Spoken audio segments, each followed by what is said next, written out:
नमस्कार, मी सागर जोशी. TV9 मराठीच्या 8 PM special रिपोर्टमध्ये आपलं स्वागत. आणि बुलेटिनच्या सुरुवातीलाच बातमी आहे महाविकास आघाडीनं बंद मागे घेतल्यासंदर्भात. हायकोर्टानं बंदला बेकायदेशीर म्हटल्यानं महाविकास आघाडीनं अखेर बंदचा निर्णय मागे घेतलाय. मात्र असं असलं तरी देखील बंद न करता ठाकरेंची शिवसेना, काँग्रेस आणि शरद पवारांची राष्ट्रवादी काळ्या फिती लावून निषेध आंदोलन करणार आहेत. पाहूया त्याच संदर्भातला एक रिपोर्ट.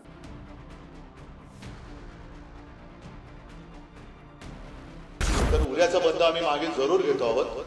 मात्र राज्यभर महाविकास आघाडीचे सगळे नेते आणि कार्यकर्ते तोंडाला काळ्या फिती बांधून हातात काळे झेंडे घेऊन या सगळ्याच गोष्टीचा निषेध करतील.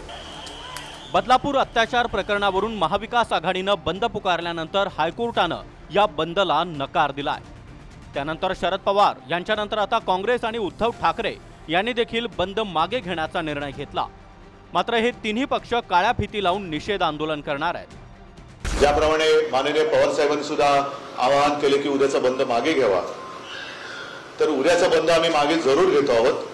मात्र राज्यभर प्रत्येक गावात, प्रत्येक शहरातल्या आणि गावातल्या मुख्य चौकात महाविकास आघाडीचे सगळे नेते आणि कार्यकर्ते तोंडाला काळ्या फिती बांधून हातात काळे झेंडे घेऊन या सगळ्याच गोष्टीचा निषेध करतील. ठीक आहे, बंदला तुम्ही बंद म्हटलात, आम्ही तोंडच बंद ठेवतो. कोर्टाचा आदर करून आम्ही उद्या 11 वाजता सगळ्या ठिकाणी महाराष्ट्रभर आम्ही 1 तास काळा झेंडा घेऊन आणि काळी तोंडाला पट्टी बांधून आम्ही बसणार. आम्ही बंद करणार नाही. जनता स्वतःनी या जनतेने स्वतःच त्याच्यामध्ये सहभाग घेतला तर त्याला आमचा संबंध राहणार नाही. विकृतीच्या विरोधात आंदोलन असेल, त्यामुळे लोकांनी या आंदोलनामध्ये सहभागी व्हावं असं आवाहन उद्धव ठाकरे यांनी केलंय. उद्धव ठाकरे दादरमध्ये शिवसेना भवनाच्या चौकात निषेध आंदोलन करणार. शरद पवार पुण्यामध्ये बाबासाहेब आंबेडकरांच्या पुतळ्यासमोर आंदोलन करणार, तर नाना पटोले ठाण्यामध्ये निषेध व्यक्त करणार. जर का बंद कायद्यानुसार करता येत नसेल तर असं आम्ही म्हणतो की आम्ही तोंडच आमचं बंद ठेवतो. मी स्वतः उद्या 11 वाजता शिवसेना भवन इथल्या चौकात जाऊन बसणार आहे. तोंडाला काळी फित लावून हातात काळा झेंडा घेऊन बसणार आहे. आणि मला वाटतं त्याला तरी कोणी मनाई करू शकत नाही. आणि जर त्यालाही मनाई होणार असेल तर मग मी जनतेच्या न्यायालयामध्ये दाद मागण्याशिवाय मला दुसरा पर्याय राहत नाही. मी न्यायालयाकडनं एकाच गोष्टीची अपेक्षा करतो की ज्या तत्परतेने आपण हा निर्णय दिला तशीच तत्परता जे गुन्हे घडतायत त्या गुन्ह्यातील आरोपींबद्दल आणि गुन्हेगारांबद्दल दाखवून त्यांना ताबडतोबीने सजा देण्याची सुद्धा तत्परता आपण दाखवावी. साहजिकच आहे की माननीय उच्च न्यायालयाचा निर्णय हा आम्हाला मान्य नाही. सर्वोच्च न्यायालयात जाण्याची आता ही वेळ नाहीये. बदलापूरच्या घटनेवरून महाविकास आघाडीनं शनिवारी बंदची घोषणा केली होती. मात्र हायकोर्टानं बंदला बेकायदेशीर म्हटलं आणि बंद केल्यास कारवाईचा इशारा देखील दिला. त्यानंतर शरद पवारांनी कोर्टाच्या निर्णयाचा आदर राखत बंद मागे घेण्याचं आवाहन केलंय आणि पवारांच्या राष्ट्रवादीकडून बंद मागे घेण्यात आल्याचं देखील जाहीर केलंय. बदलापूर घटनेच्या पार्श्वभूमीवर राज्यव्यापी सार्वजनिक बंदचं आवाहन करण्यात आलं होतं. त्या 2 अजाण बालिकांवर झालेला अत्याचार हा अतिशय घृणास्पद होता. परिणामी समाजातील सर्व स्तरांमधून याबाबत तीव्र लोकभावना उमटल्या. या बाबीकडे सरकारचं लक्ष वेधण्याचा हा प्रयत्न होता. हा बंद भारतीय राज्यघटनेच्या मूलभूत अधिकारांच्या कक्षेत होता. तरीही माननीय उच्च न्यायालयानं सदर बंद घटनाबाह्य असल्याचा निर्वाळा दिला. सदर निर्णयाविरुद्ध माननीय सर्वोच्च न्यायालयामध्ये तातडीनं दाद मागणं वेळेच्या मर्यादेमुळे शक्य नाही.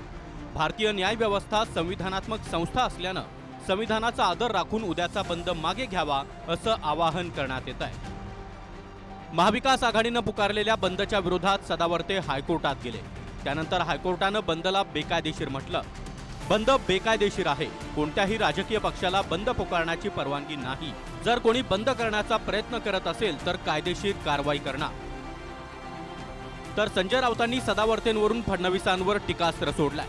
फडणवीसांचा सोम्या गोम्या कोर्टात जातो आणि कोर्ट निर्णय देतं अशी टीका राऊतांनी केली आहे. नाही, मला शरद पवारांना प्रतिप्रश्न आहे. शरद पवार, तुम्ही जे ट्विट केलंय राष्ट्रवादी काँग्रेसचे वयोवृद्ध पुढारी, तुम्ही काय ट्विट केलंय की माननीय उच्च न्यायालयाने निकाल दिला म्हणून, म्हणजे तुम्ही बेकायदेशीर बंदचं परत समर्थन करताय आणि म्हणताय त्याच्या पुढे जाऊन की आम्हाला मान्य सर्वोच्च न्यायालयात जायला वेळ मिळाला नाही म्हणून. त्याच्यामुळे हे लबाड गोष्टी आहेत. हे माननीय म्हणजे सर्वोच्च न्यायालयाचे निर्देश आणि भारतीय संविधानाची शक्ती आहे. आज शरद पवारांना त्याच्या पुढे जाता आलं नाही. या देशामध्ये जुलूमशाही हुकुमशाही सुरू आहे आणि न्यायालयानं राज्यघटनेचा आदर करून लोक आंदोलनाला असं चिरडता कामा नये. कोणीतरी एक सोम्या गोम्या पिटिशनर फडणवीस पाठवतात कोर्टात, नेमितात. मराठ्यांविरुद्ध तोच जातो, ओबीसींच्या विरोधात तो जातो, बंदच्या विरोधात तोच जातो. एक पिटिशनर त्याने पाळून ठेवलेला आहे. तो पिटिशनर जातो आणि न्यायालय निर्णय देत आहे. सरकार बेकायदेशीर आहे त्याच्यावर कोणी निर्णय देत नाही.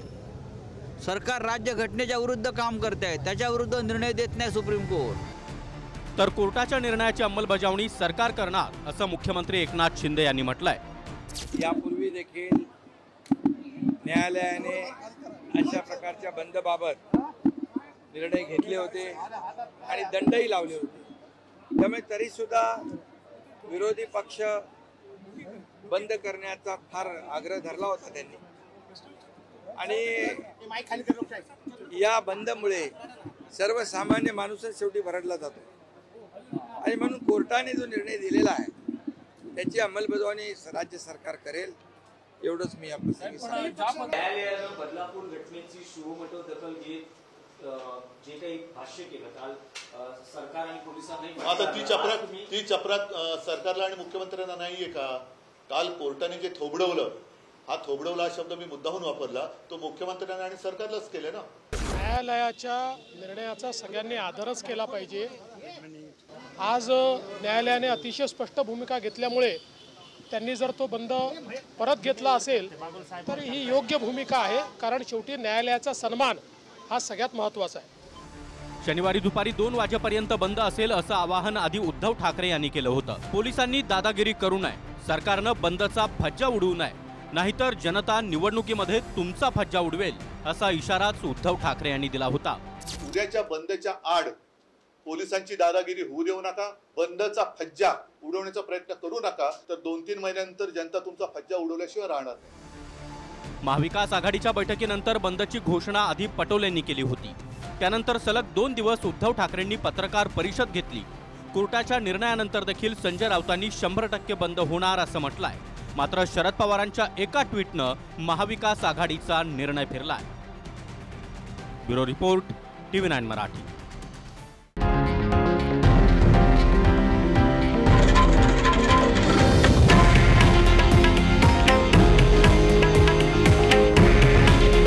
हे आहे देशातील नंबर 1 न्यूज नेटवर्क आणि आपण पाहत आहात TV9 मराठी. काळजी तुमची, हित महाराष्ट्राचं.